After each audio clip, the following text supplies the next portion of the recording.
Hello there. My name is Melissa May Younger. I am the author of The Land in the Woods, a children's novel. You can find that on Amazon. And I have also ghostwritten many different types of books, and I know how to self-publish. I know all about the self-publishing process, having self-published my own book.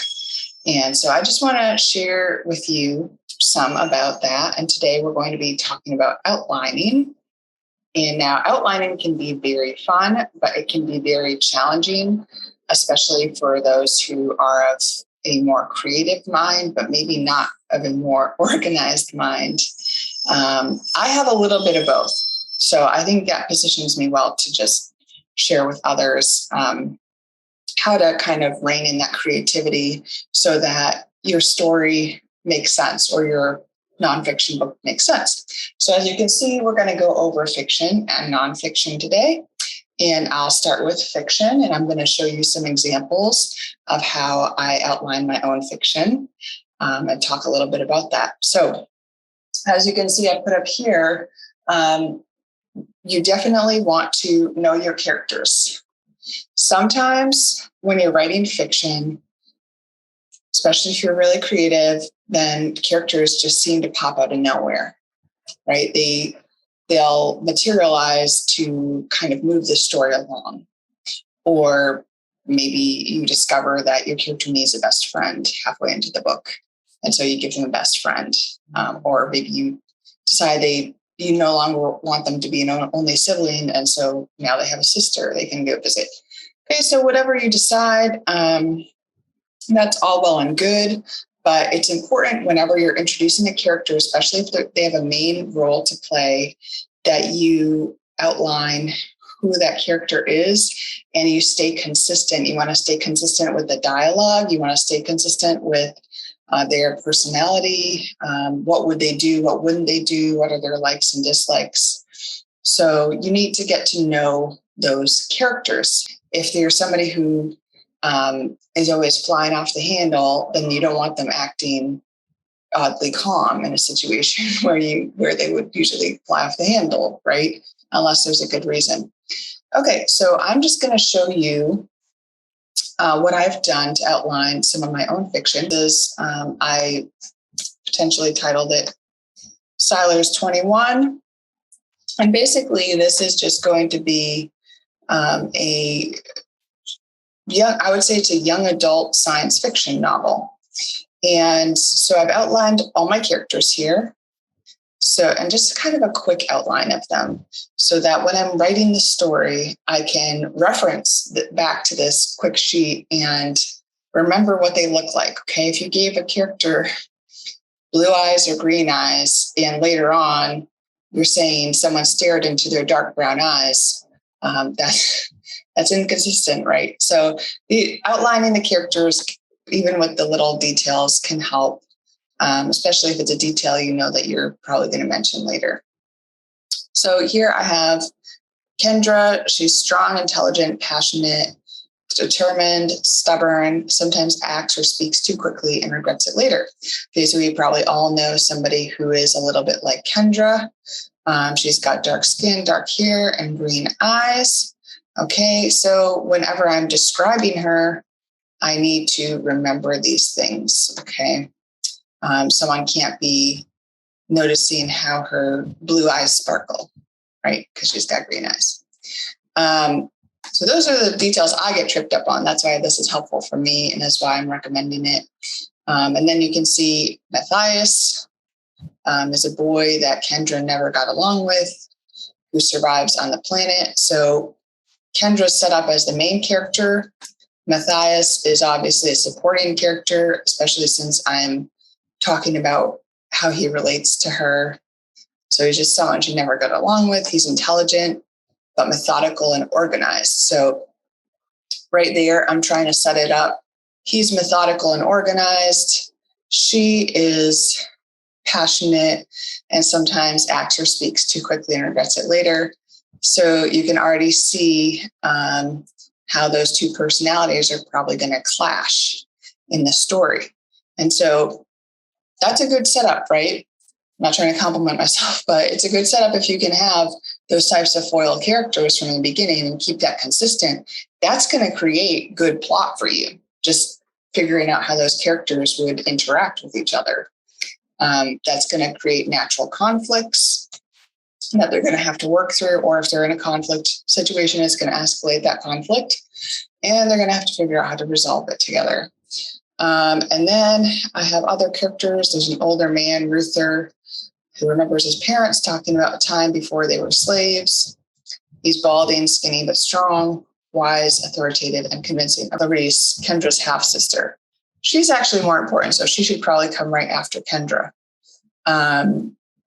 She moves a mile a minute. She's a slightly abrasive nature, which makes her and Kendra fight. So they have some kind of overlapping parts of their personalities that are going to come into conflict as well, right? Opposites come into conflict if personalities are too similar, especially if they are kind of active personalities. They're always taking action. Then that can clash. All right, so you want to set up your characters so that there is going to be some conflict, but that, you know, they're all going to be united and make sense within the story. And then once you have your characters, at least your main characters, then you want to write out kind of a basic plot of the book. So this is what I wrote out, basically, like this is what's going to happen in the first book, because I planned this to be a series. Okay, so born on the planet Sylar, Kendra has only ever known life mining as a slave. So basically, this is what I'm doing is creating kind of a snapshot of maybe what you would see described on an Amazon blurb or a back cover blurb. I'm not going to pay too much attention to getting all the language right like you would for those situations. But I'm going to kind of give an overview of what the book is about for myself so that I know this is what this book is basically about. I'll just read it. When she discovers a secret passageway, it leads to a chamber below the mine. So this is the kind of inciting incident. She learns the true history of her people. So she learns this true history, but then by the time she comes back to the surface to share what she's learned, she finds an abandoned world fallen from the attacks nearby inhabitants of the planet Ruse. So the planet's been attacked. Most people fled. Only a few people survived and are left. She searches the rubble for survivors. She finds only 20 others. So that's why it's Sylar's 21, right? So basically, it's like these 21 people on this planet. There's this mystery of like the past. She discovers something, but it's not going to be revealed to the reader fully until later. And it's not going to make sense to even her until later as she pieces things together. So her and the rest of them piece together things from the ancient records they find. Can they rebuild their planet and their people together without the notice of their former overlords, because there were this other race that was oppressing them, making them do the mining. And there's an evil ruler we never meet or see, but everybody talks about him. And those on the planet have rigid rules that they had to live by. And there were weapons posts forcing them to stay where they were.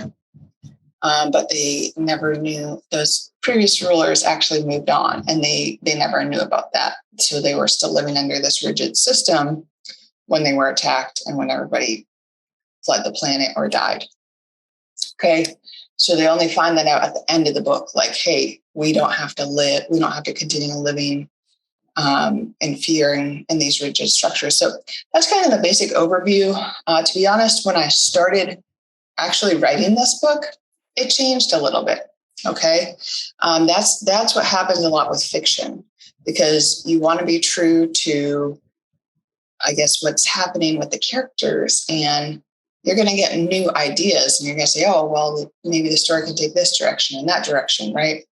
An outline is supposed to kind of be your anchor that you can come back to. So I don't generally do a super detailed outline of every chapter, but I'm actually going to show you a different book that I wrote or am in the process of writing. And I've just labeled it Modern Jane Austen or Little Woman for right now. So this is basically about 4 sisters. And these 4 sisters are kind of living out this sort of Jane Austen-y Little Woman type relationship with each other, and then thinking about boys or marriage, because they're all older teenagers or young 20s. They're all Christians, give or take, somewhat Christians. They're at different points in their faith, is what I should say. So basically, I've already written out many of these chapters. However, as you can see where I'm scrolling, these are the chapters. It looks like I left off at chapter 19. So this is just outlined from here on. Okay, so I just put some basic plot points. You can see in chapter 19, I just have like 4 sentences kind of describing what that chapter is going to be about. Hilda Gale, who is the oldest sister, her beau asks her out when they meet up at a Bible study. She reluctantly agrees, then thinks it's a bad idea and wants to back out of it. Susan talks her out of it and convinces her to go on the date and helps her get ready. Susan is another one of the sisters. Hilda Gale's date goes very well, and she's swept off her feet, not sure what to do. She seeks out godly dating advice, but has difficulty figuring out the right things. So this is a young adult book, by the way. So it's going to explore those young adult concepts of dating, especially from a Christian perspective, seeing as they are Christians. And I am as well. So the thing that you should remember about your chapters is that each chapter should have a focus, like kind of one main event for it to make sense. Some books have like a lot of stuff going on, which can be kind of confusing. So especially if you're writing I'll say this, if you're writing a book that has multiple characters and you're shifting between their perspectives, for each chapter, you need to tell the story from just one person's perspective. So some people just put in the like asterisk to show that they're going to another person's perspective. But in general, it's easier if you just stay in one person's perspective throughout the chapter, and that you just focus on, especially if you're starting out writing, you just focus on one kind of main event that you're developing and show the character developing in that situation. Okay. Like here, Hilda Gale is learning, she's questioning, all of that. And then the next chapter switches to Christine. Christine finishes her college degree. Carmen learns about consequences and begins to realize how selfish she has been. Okay, so this is going to be Christine finishing her college degree is going to be the main thing. And then this is going to be like an aside, right? Carmen learning about consequences. This is not going to be from Carmen's perspective. So this is still going to be Christine's perspective, but Carmen's going to be, and when I say perspective, this is in the third person. So I just mean that whenever you're going into somebody's head, it has to be one character's head, a limited perspective, because that's kind of the modern thing to do, right? It's more, the classics will jump from head to head, right? You can see inside this person's head, inside that person's head. Everybody's thinking and feeling all the time. But that's not, in modern fiction, that's not preferred. They tend to advise that you just stick with one person's perspective, even if the narration is in the third person. This story in particular does have lessons in it. So if you want to include lessons or morals, you might want to put those in your outline, that you're trying to bring in something, okay? And I think I put even a scripture verse at the end, that I want this to be the main focus at the end. Maybe that scripture verse is being quoted. Maybe it's just kind of a subtext to what's going on. That's the attitude of the ending. Okay, here's my nonfiction. All right, so this is my true forgiveness book. Okay, and this is nonfiction about forgiveness, obviously. So as you can see, I have this. I like to use Google Docs, by the way, because you can just make these headings really easily. Okay, so for chapters, I'm going to use heading 1. Okay. So I'll do all of those in heading 1. And you can see over here. So if you don't have this thing up here, it's this, okay? It says show document outline. You want to click on that. And then you can see the ones that I started putting as heading 1 have just shown up here. And this makes it easy to navigate between the chapters. So I can just click on that one and it takes me there. All right, so this is a really handy way to navigate your outline, especially when you're writing and you might need to go in between chapters. Okay, so what I like to do is kind of a bird's eye view first, if I can.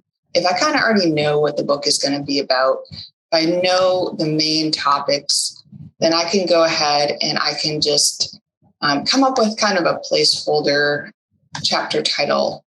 So you can see this is way too long, right? Why overlooking the pain, death, and cost of sin cheapens grace and forgiveness. That is not going to be my chapter title. That is kind of a placeholder to remind me that that's kind of what I want the focus of that chapter to be. As you can see, I haven't really fleshed that all out yet. Okay, some of these are more fleshed out than others because it's in development. So the next thing is you want some of the rest of your outline, right, to show up over here. Maybe not. I don't have much yet, so maybe I don't. But if you did, if you wanted, for example, these 4 points to show up over here, then instead of normal text, so you just click on them, and then you can just say heading 2. And you just do heading 2 for all of these. And as you can see, they are showing up over here.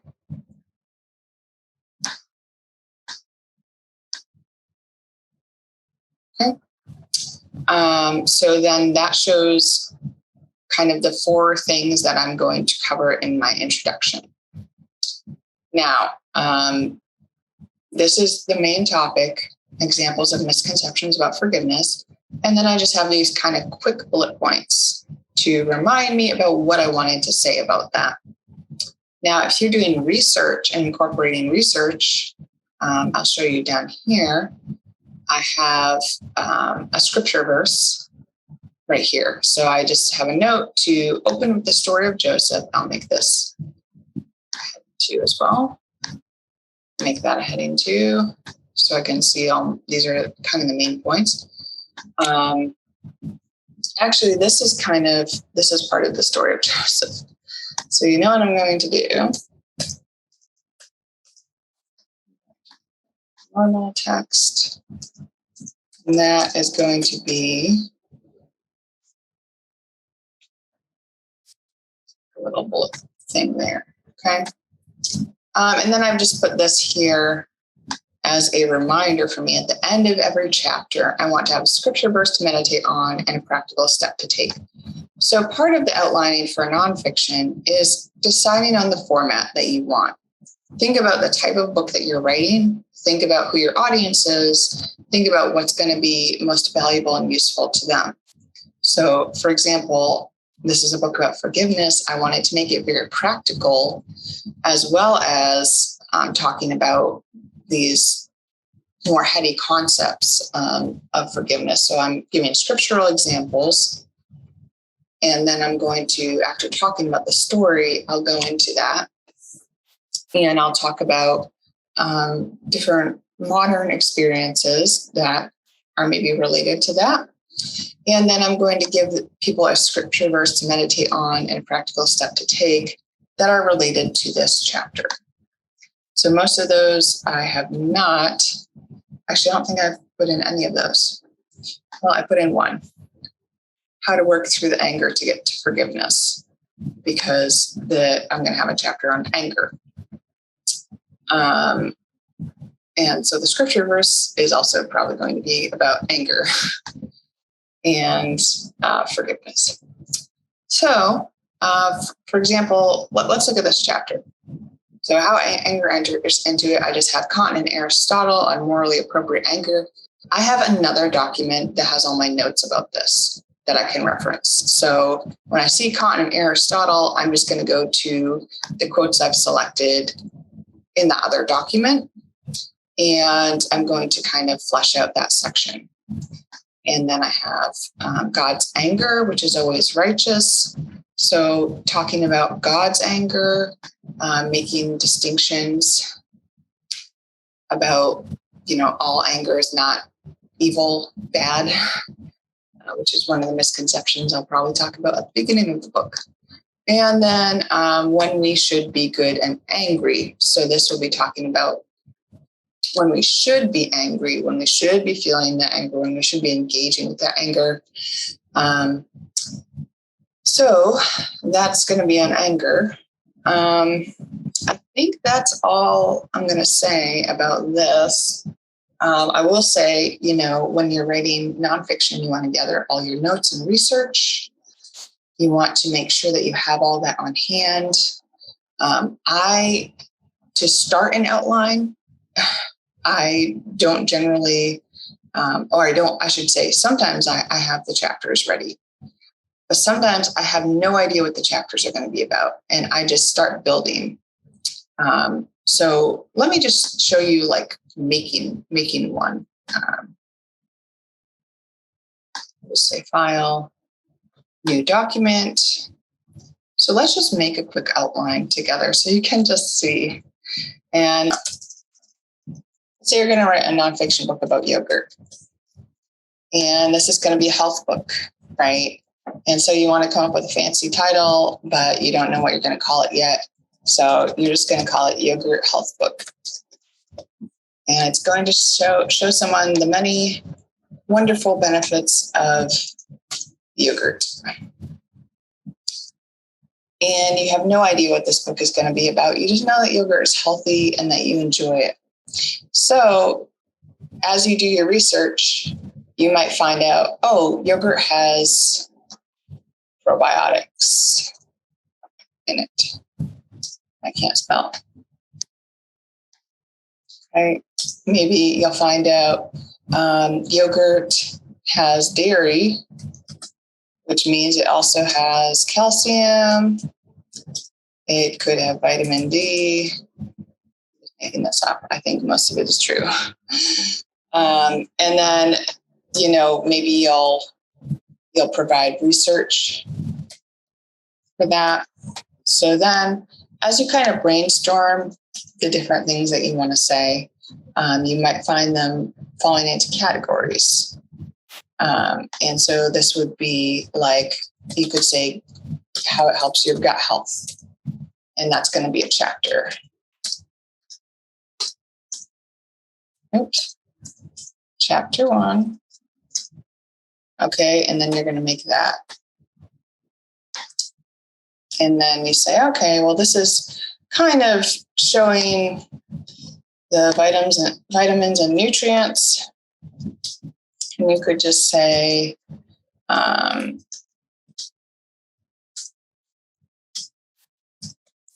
nutritional value. Okay, chapter 2 is going to be about its nutritional value. These, right? You already have these two. Oh, I made this the wrong one. You want that to be heading 1. Okay, so as you do your probiotics research, you might find really cool things about probiotics, and then you're going to add them here. You're going to say, fact 1 about probiotics. I don't know why that. Okay, so maybe you don't know what those facts are yet. You're going to look at your research and you're going to pick out those facts that you want to share. So sometimes you're just putting placeholders. You're not putting in the actual information. An outline is just to kind of give you an idea of the structure. And some people like to be super detailed in their outlines, but it's different than actually writing the book. It should be different than actually writing the book. So So anyways, have fun with your outlines. Feel free to drop any questions for me. I did put down using inductive versus deductive. I think I kind of talked about that. Yeah, that's what I was showing you right now. Basically what I mean by that is sometimes I want X, Y, and Z in the book. And so those are going to be 3 sections, and each of those is going to be divided into 3 chapters, and you're really clear on that. But sometimes you don't know that when you're starting the book. And so you're just going to compile your research and your thoughts first, and then you're going to try to break that up into categories and organize it, which is what I was just trying to show you. All right. So anyways, that is, those are my thoughts on outlining. And I hope that this video was helpful to you. Please feel free to leave any comments or questions below. I am happy to talk with you about outlining processes, strategies, getting started with an outline.